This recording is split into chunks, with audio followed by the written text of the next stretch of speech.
Devenir bilingue en seulement 15 minutes par jour, is that even possible? Bien sûr que oui, c'est possible. Virtualman, bonjour, comment ça va?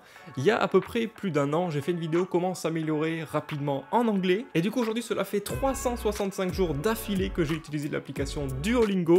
Et je voulais revenir avec vous sur cette expérience, voir ce que ça m'a apporté, etc. Je pense que ça pouvait être assez intéressant pour vous, justement. Et j'ai appris vachement de trucs intéressants que je ne savais pas jusqu'il y a quelques semaines de ça. Pour apprendre une langue étrangère que l'on ne connaît pas, il y a deux choses qui sont vachement importantes. Un, c'est la régularité.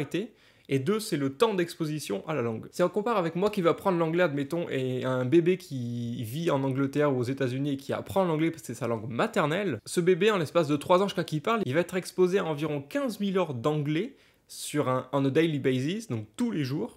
Et comparé à moi, si on calcule vite fait, sachant que j'ai eu 2 heures par semaine d'anglais, soyons fous, du CP jusqu'à la terminale, ça fait, je prends la calculette, je suis pas non plus, ça fait seulement 1000 et quelques heures, 1000 à 1200, 1500 en fonction des années, d'heures d'exposition à de l'anglais. Donc forcément, si tu prends 1500 comparé à 15 000 heures d'exposition, il y en a 10 fois moins. Donc jusqu'à mes 18 ans, j'ai eu 10 fois moins d'exposition à de l'anglais comparé à un bébé en l'espace de 3 ans. Et moi, c'était sur on a weekly basis, donc une fois par semaine.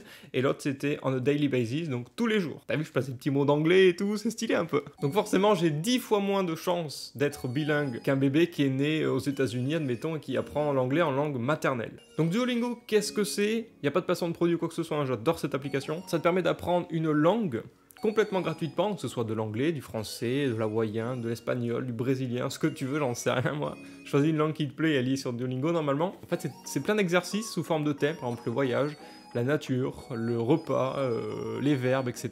Et sous forme de niveaux, donc tu as 5 niveaux, 5 à 6 niveaux, donc tu as le niveau vraiment débutant, tu montes, niveau intermédiaire, jusqu'à un niveau vachement bien. Donc si tu prends le thème voyage, admettons, tu es au niveau débutant, tu vas avoir 5 à 6 exercices qui durent à peu près 5 à 10 minutes chacun, un peu moins.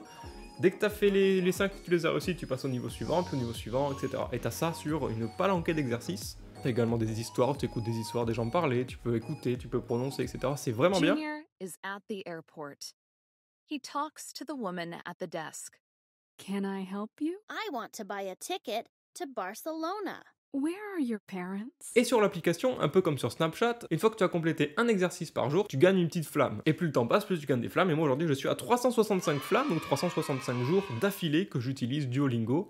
Tous les jours en fait, depuis un an complet. Et alors qu'est-ce que j'ai appris, qu'est-ce que ça m'a apporté? En plus de Duolingo, déjà, j'ai continué à faire ce que j'avais dit dans l'autre vidéo, c'est-à-dire lire des livres en anglais. J'ai dû lire peut-être 5 ou 6 livres en anglais sur l'année. J'ai également regardé tout ce qui était films, séries et YouTube et tout le tralala en anglais. Sous-titré en anglais si j'avais besoin, ou sinon même sans sous-titres, pour certaines séries ou les vidéos YouTube. Et donc je voulais revenir avec vous sur les quelques étapes au fil du temps, ce qui m'a appris. Donc dans le premier mois, tu revises toutes tes bases de l'anglais, c'est-à-dire tous les petits trucs que tu apprends à l'école, au fil des années, etc. Tu révises tout dans le premier mois. Ensuite, de 1 mois à 3 mois d'utilisation, là, tu te mets vraiment dedans, tu commences à apprendre pas mal de nouveaux mots, comment ça se forment les phrases, etc.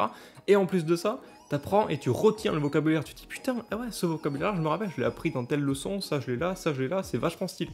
Donc ça, c'est jusqu'à 3 mois. De 3 à 6 mois, l'anglais commence à devenir normal, ça devient une habitude pour toi de faire de l'anglais, d'apprendre de l'anglais, etc.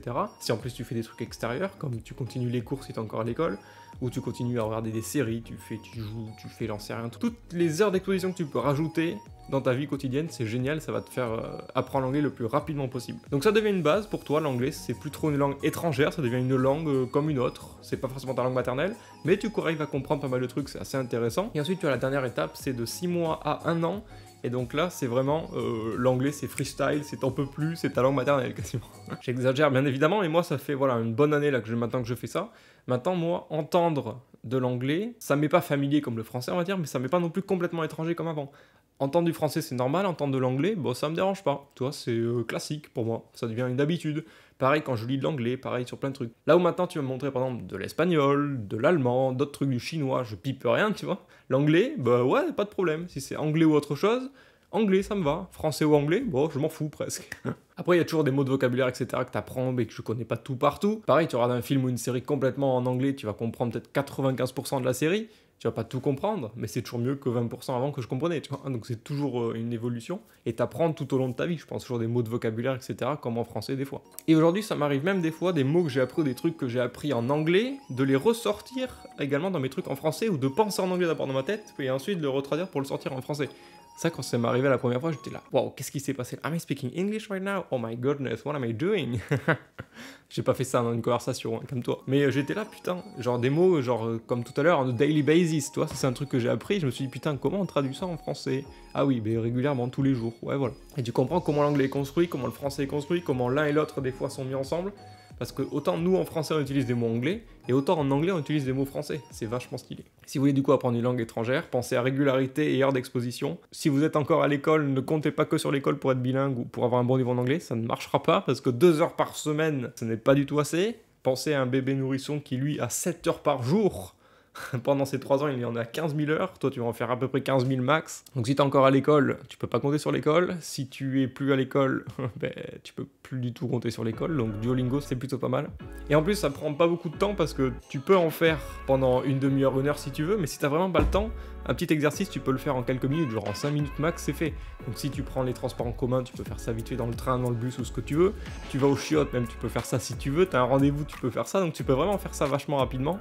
Et c'est plutôt cool. Voilà, j'espère que cette vidéo vous a aidé sur mon petit retour d'expérience de ce que j'ai fait sur cette application et sur mon niveau d'anglais qui s'améliore, qui level up, you know. Et puis voilà, c'était Virtual Ben over. C'était stylé ça.